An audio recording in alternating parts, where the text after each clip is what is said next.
Yes, ma'am. The thing we should eat mushrooms, but then you're going to say those are fungus. We were taught that that was a fungus, don't eat any mushrooms.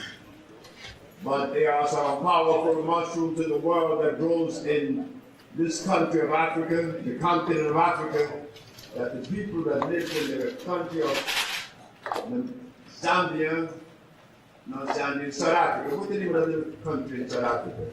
Right next to Zimbabwe. Oh, come on. Swaziland. That's the country.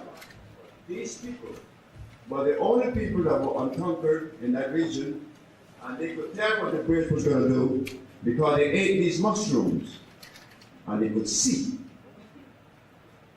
But you call them fungus. I gave those mushrooms to a sister in D.C. Her name is Queen Alexander. She had a tumor in her frontal lobe. The tumor came out in 4 hours on the corner of 13 and Fremont. Mushrooms come in varieties.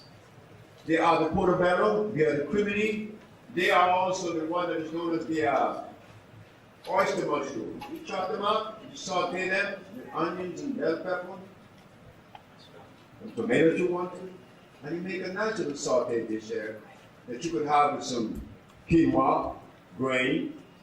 You could also buy wild rice, the natural rice, you know. I have some mushrooms in the hotel that come from Haiti.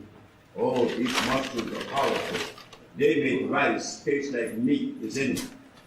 I was given that by the Haitian because this woman was cured of melanoma. She's a Haitian. So you have these Haitian mushrooms that we collect as a natural. Coming together as a family, then we could put together a program that would see that we would provide ourselves, because I know the tropics, I know Central and South America.